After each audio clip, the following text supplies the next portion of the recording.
if I'm transparent with y'all, I don't really train core with other than the intention of activating my body. Right? I don't really train core to have abs or that. Maybe I should start doing that. Man, maybe I will. Core. Why do you train your core? What is it all for? Right. So your core, this is your foundation.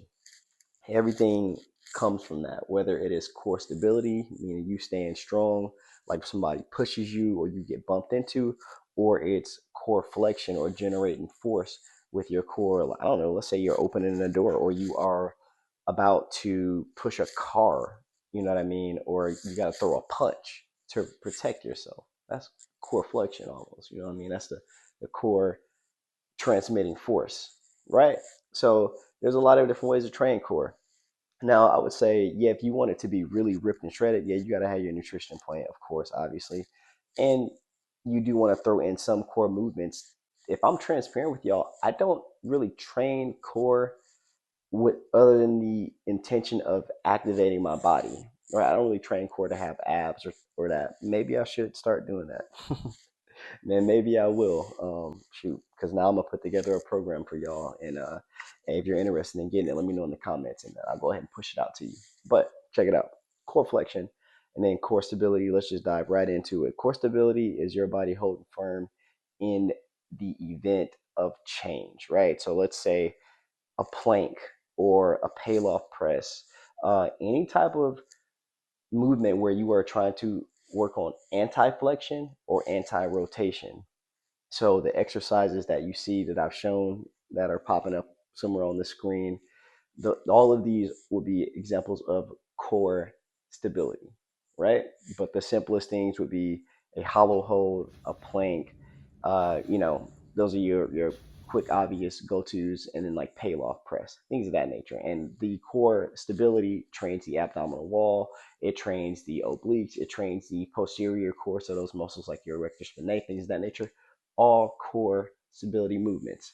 And then here's a cool core flexion one that you probably don't really think too much about because everybody looks at the core solely for the abs and the obliques, but your core is on the posterior chain. Your core is also inside of your body, right? Like your pelvic floor and your diaphragm, things of that nature. Whole different way of training core. But a Superman, right? Laying on the floor, pulling your body back. That is how you train the posterior core. That is a core movement.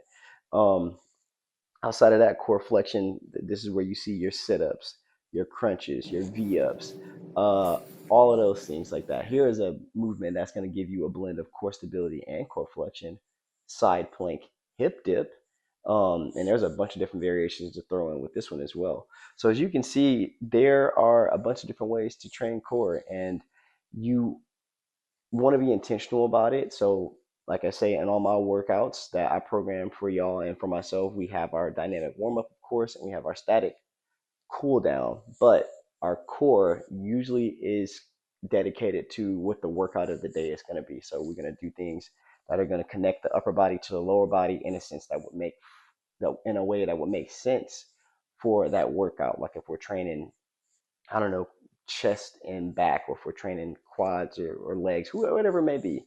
You know what I mean? We throw in core to work with that because you use your core in everything you do, even if you're not intentional about training it.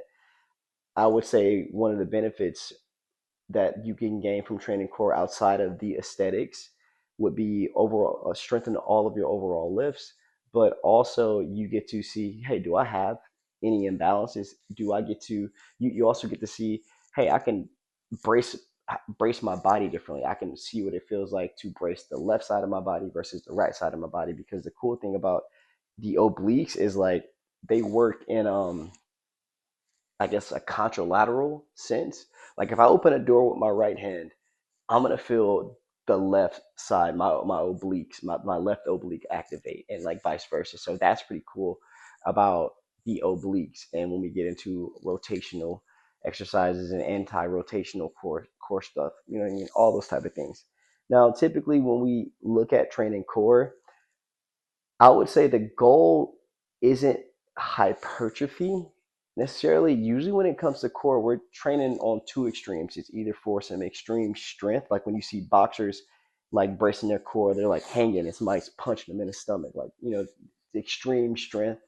or like I'm doing like a really heavy farmer's carry, extreme strength, or on the other end of the scale is muscular endurance. So like 15 to 25 reps, 30 reps, like high reps, really trying to get some blood flowing, like like tighten it, like that type of thing. So yeah, that's a way to also add in to train the core, and those are the two variations to train at. I would say one, if I was to program a split, right, and to take my core training beyond what I do at the beginning of my workout, I would do a core and cardio day, like a core and conditioning day, that type of thing. I would make it fun. I would maybe do this day in the middle of the week or in the middle of my training split. I don't know. Just, hey, maybe can help you if you are training. Let's say that you do uh, upper body on Monday, lower body on Tuesday, core and conditioning on Wednesday, upper body, lower body rest, or that type of thing. You could roll with it that way. You could do how I like to train, uh, full body push, full body pull, core conditioning, and then rinse and repeat. You know what I mean? So it's a lot of ways to get it, man. And that's why I'm here as well, to just drop some game on how I train, dude. I've been doing this for a while now, and I think I got something to say. Hey, yo, Dre, I got something to say. You feel me? So